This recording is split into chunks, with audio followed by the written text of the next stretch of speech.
Това е Орфей 3.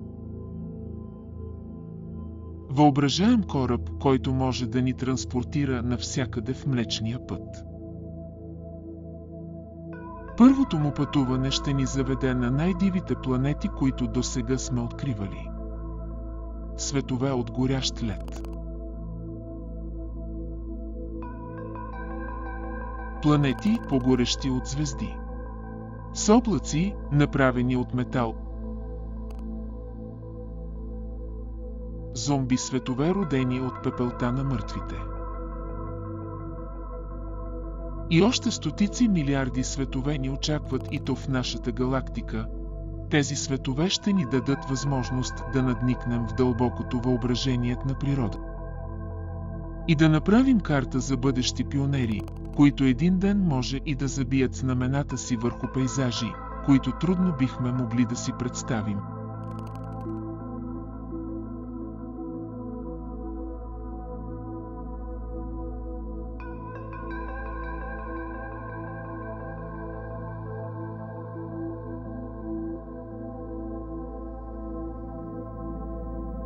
Нека пътуването ни към нови светове започне.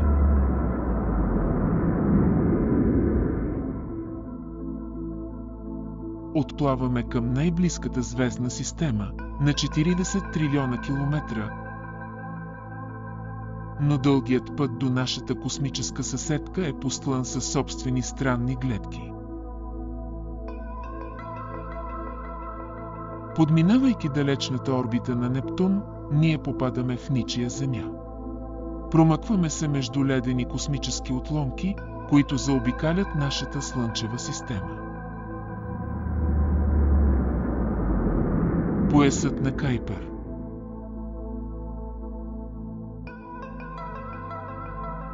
Този масивен диск от замръзнали материали съдържа стотици милиони ледени остатъци. Остатъци от формирането на нашата Слънчева система. Тук, сред разпръснатите парчета скали и лед, живее нещо странно.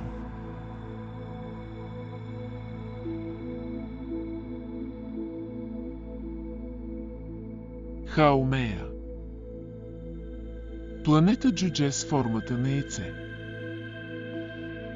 Носещ 2 луни и леден пръстен, този странен свят с размерите на Плутон е най-бързо въртящият се обект в нашата Слънчева система.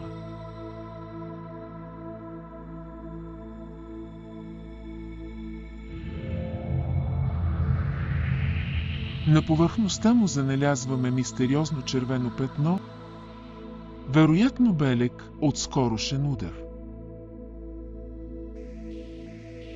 И Хаумея не е сама. Тук дебне цяло ексцентрично семейство от мини-светове, планети джуджета като Емаке-Емаке. Игуонгонг, отцветен в червено мини-Плутон, с тънка атмосфера от метан. Поясът на Кайпер може да съдържа над 200 планети джуджета и хиляди други може да се носят в пространството отвъд. Някой ден тези малки светове може да послужат за космически базов лагер за междузвездни пътешествия. Последен пост, който все още е свързан с нашето Слънце,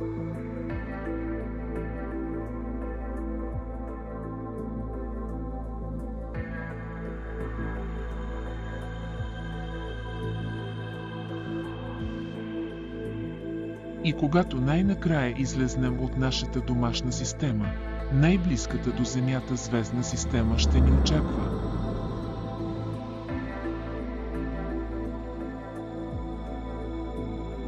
Алфа Кентавър. Тази тройна звездна система малка звезда червено джудже, известна като Проксима Кентавър, обикаля около двойка звезди, подобни на Слънцето, Алфа Кентавър А и Б. Докато наближаваме Проксима Кентавър, сме посрещнати от 2 огромни пръшни пояса, които обикалят около звездата. Но по-нататък стигаме до истинското бижу на тази система. Добре дошли в Праксима Центаuri B, най-близката екзопланета до дома. С маса, почти идентична с Земната, и плътност, която предполага скалист състав, този далечен земен братовчет обикаля точно в обитаемата зона на своята звезда. Което и дава потенциал да задържа течна вода. Като се има предвид колко близо и подобна е на Земята, може би това ще бъде първата цел за човечеството.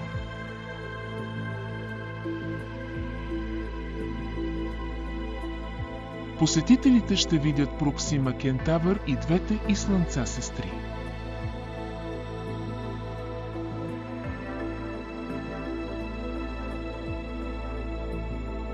И в ясна нощ, дори нашето собствено слънце, далечен поглед към дома.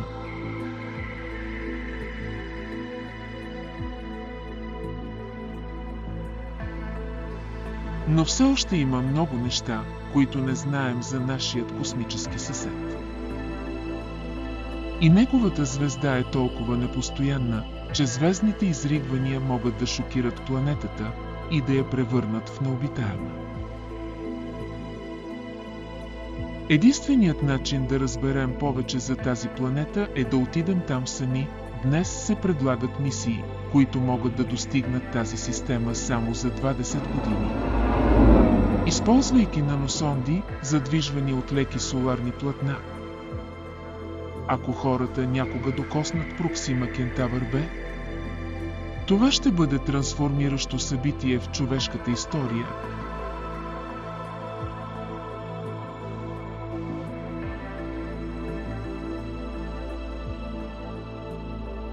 Момент, в който човечеството ще се превърне в междузвезден вид.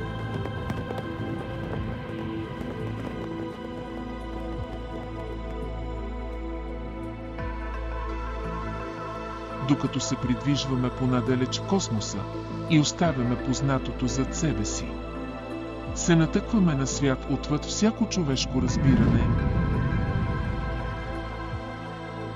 GLIS 436 би е възможно най-различен от Земята. Заради изключително близката орбита до своята звезда, повърхността на този свят е с изгарящи 520 градуса по Целзий. На толкова гореща планета може да очаквате да намерите огромни морета от магма. Но този свят с размерите на Нептун е нещо съвсем друго.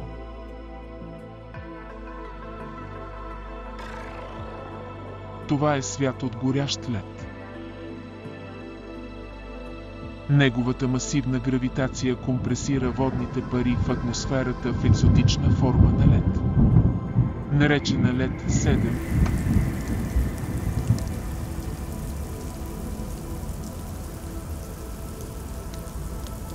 Налягането тук е толкова голямо, че ледът издържа на тези горещи температури, без да се изпарява. Но атмосферата е друга история. Тя е издухана в космоса от огромната топлина на звездата и така оставя след себе си подобна на комета опашка, дълга 15 милиона километра.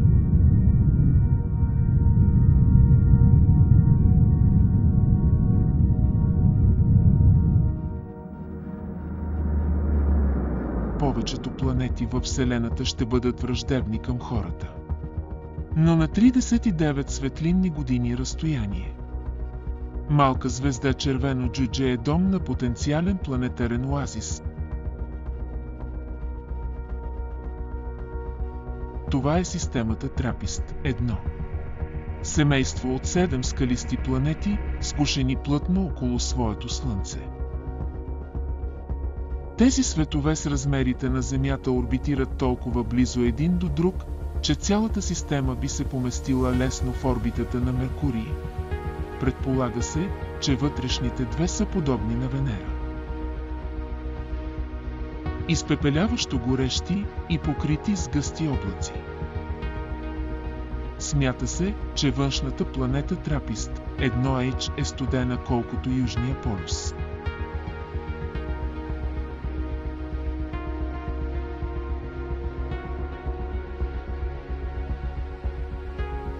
На 4 от средните светове обикалят в обитаемата зона на звездата, превръщайки тази система в възможно благоденствие за живот. Трапист 1И е един от най-обещаващите кандидати за обитаемост, за които знаем.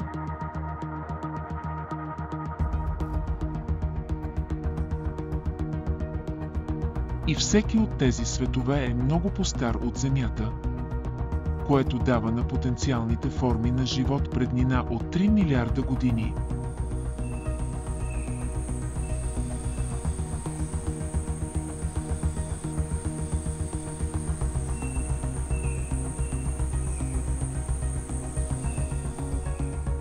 Но тази система има уловка. Всяка от планетите е заключена с едната страна към тяхното Слънце, а другата страна е постоянно изложена на студената празнота на космоса. Такива екстремни температури създават трудни условия за потенциален живот. Но при подходящи условия един от тези светове може да има огромни океани от страната, обърната към Слънцето, където топлината на звездата е достатъчна за да втечни вода.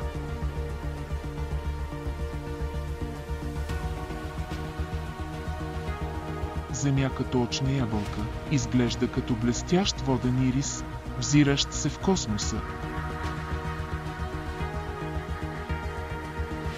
Други биха могли да имат обитаема ивица Земя между тъмната и светлата част, линията където температурата е постоянна.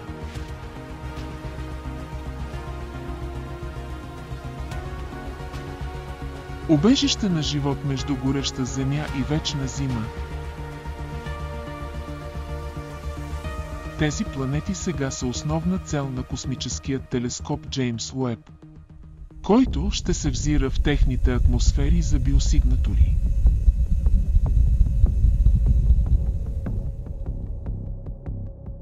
Ако нашите потомци някога достигнат тази система, те ще погледнат нагоре, за да видят братските планети, украсяващи небето. Всеки един вкупчен в топлината на своята мътна червена звезда, като лагеруващи деца около огън.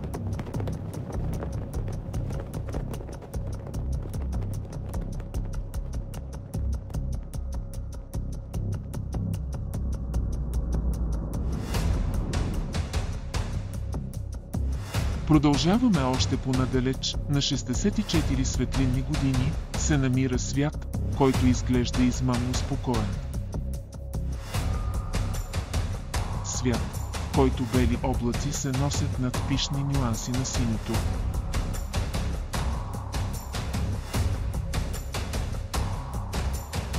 Но когато се приближим, този газов гигант е всичко друго, но не и приятелски настроен.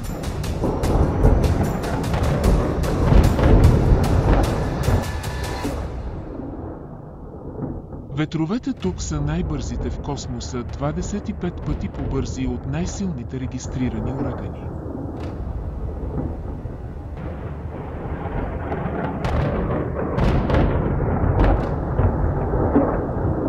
И онези сини цветове, които видяхме от космоса, това са парчета силикатни частици, остри като стъкло, и те се разнасят настрани по планетата със скорост 7 пъти по-висока от скоростта на звука.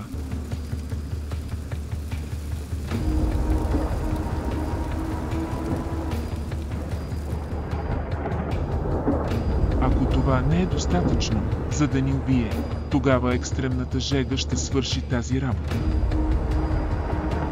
Атмосферата тук е толкова гореща, че веднага ще разтопи чисто злато. И тази интензивна топлина изпарява атмосферата със скорост до 2 милиарда килограма в секунда. този свят от ада, дори небето иска да избяга.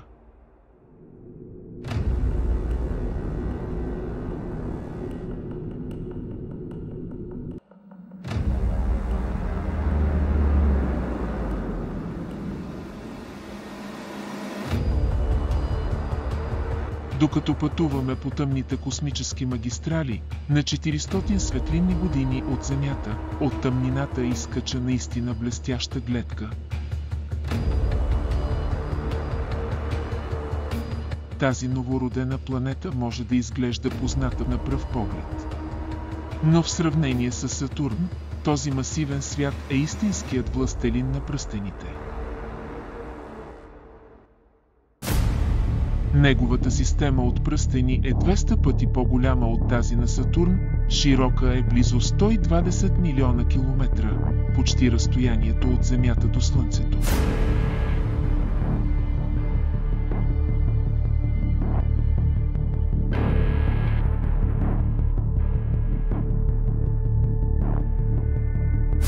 Ако пръстените на Сатурн бяха толкова масивни, щяха лесно да се виждат през нощта и щяха да изглеждат много по-големи от Луната.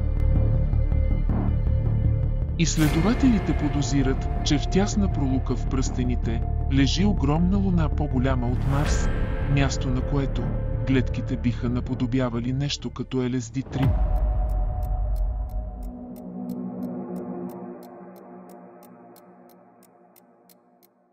С течение на времето околните пръстени ще се кондензират, за да образуват цяло семейство от луни, вероятно стотици от тях. Но за сега те предлагат гледка, различна от всички, които някога сме виждали.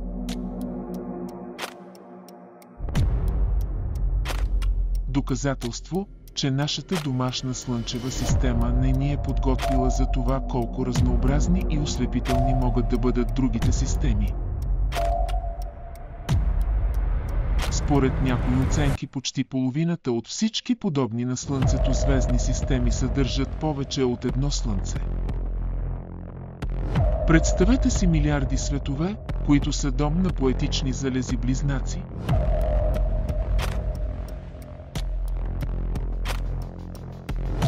Светове, които обикалят не само 2 или 3, а дори 4 звезди. Светове, на които тялото хвърля множество сенки. И можем да съзерцаваме залезите и изгревите едновременно.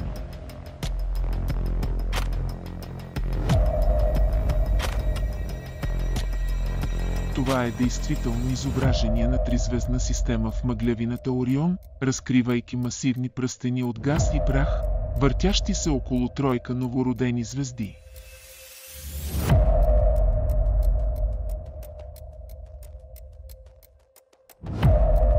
И в този вихър от отломки има доказателства за скрита планета, издълбавайки празнина в газа и праха. Това е първата известна планета, която обикаля около 3 звезди едновременно.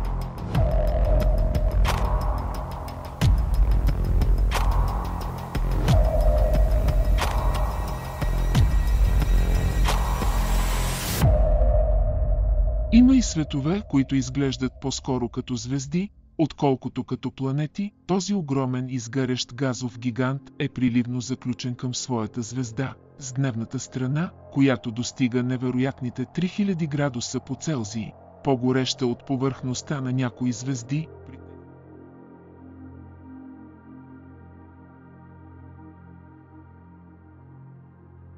При тези екстремни температури, тежките метали се издигат в атмосферата от вътрешността на планетата, докато силните ветрове издухват тези метали към страната, обърната към нощта, се случва нещо невероятно. В тази похладна атмосфера частиците от желязо, магнези и други тежки елементи се кондензират в облаци, направени от метал.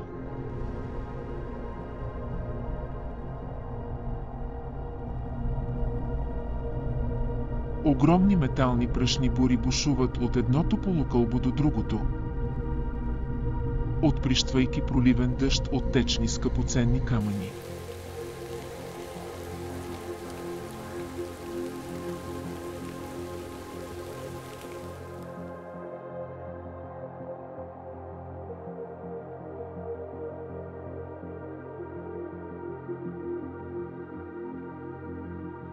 И стигаме до Хъжде 219-134b.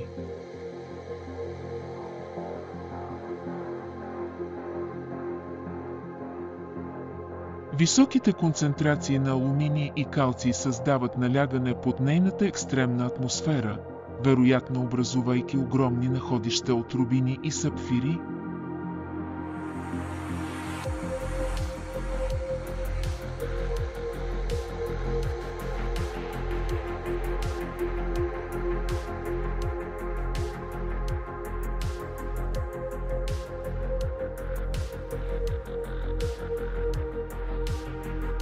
И учените смятат, че тук може дори да има планети от чист диамант.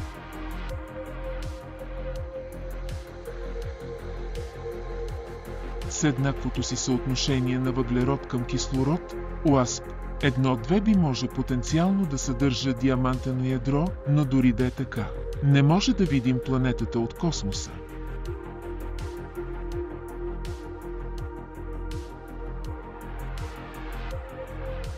Тя е обвита в тъмни облаци от метан и въглероден оксид, които улавят 94% от светлината, правейки я потъмна от черните въглища.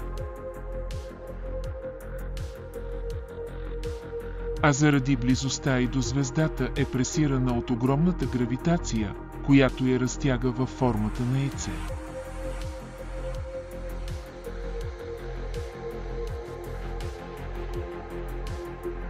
Но това диамантено космическо яйце има смъртна присъда. Интензивната гравитация на неговата звезда го дърпа към огнено изчезване. Давайки му живот само 3 милиона години,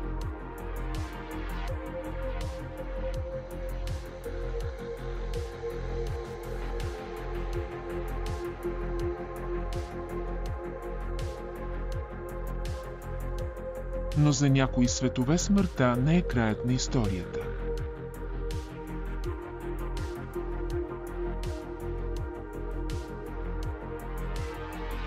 Когато масивни звезди се превърнат в супернова, последвалата експлозия унищожава всички планети в близост.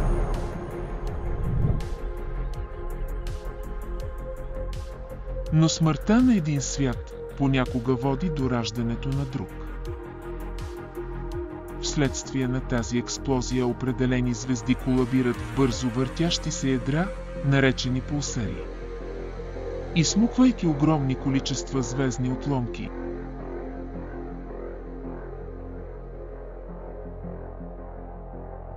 но това, което е останало по външния ръб, може да се охлади и кондензира.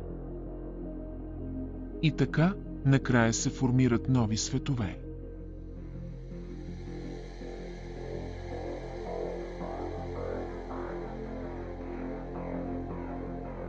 Зомби планета, изградена от пепелта на мъртвите.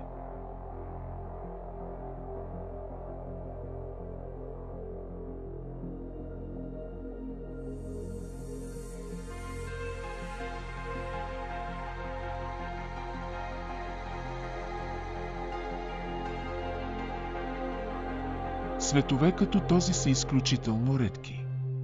Но на 2300 светлинни години, този пулсар на милиарди години е пазител на не една, а 3 потенциални зомби планети.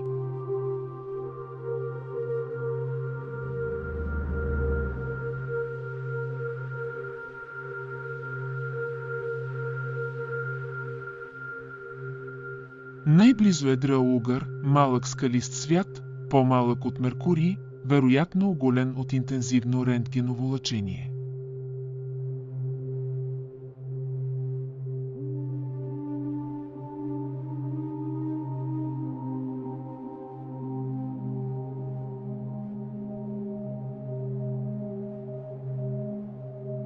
След това стигаме до първите две открити някога екзопланети, двойка зомбита суперземи, известни като Полтергейст.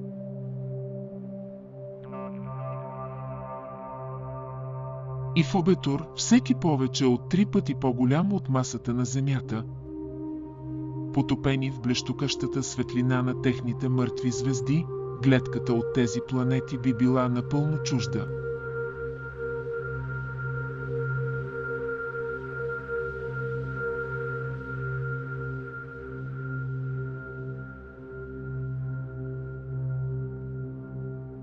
Заредени частици от пулсара валят върху повърхността, което осветява нощното небе с блестящи полярни сияния.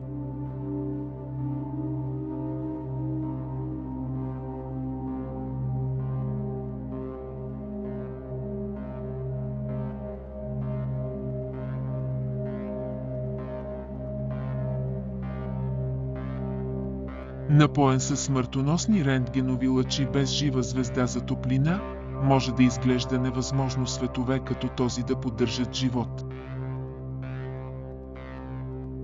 Но на планети с изключително дебела атмосфера, тези рентгенови лъчи могат да се превърнат в топлина и така да поддържат течна вода на повърхността и да създадат условия за живот.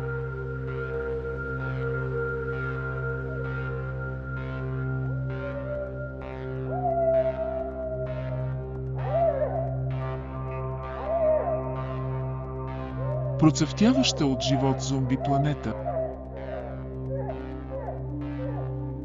обикаляща около въртящия се труп на избухнала звезда.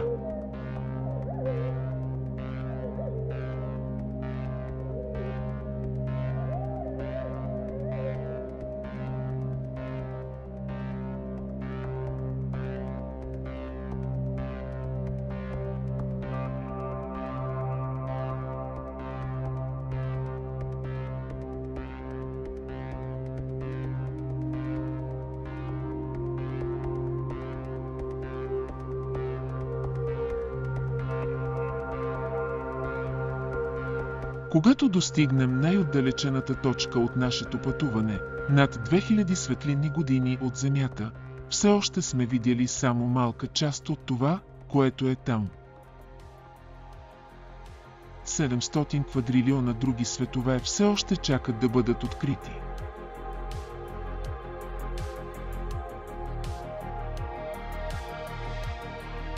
Планети, които са напоени със светлина от пламтящия център на галактиката. Светове, обикалящи около ръбовете на свръхмасивни черни дупки.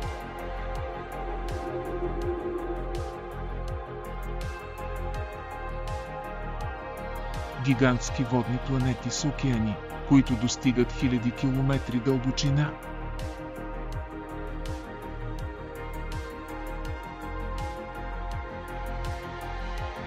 Да посетим тези далечни земи е мечта, която само нашите потомци ще могат да осъществят.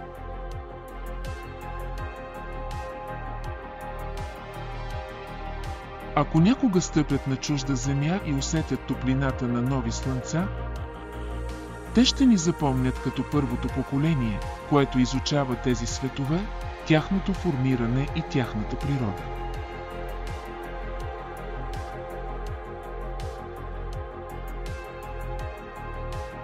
И първите хора, които са мечтали да назоват някой от тях свой дом.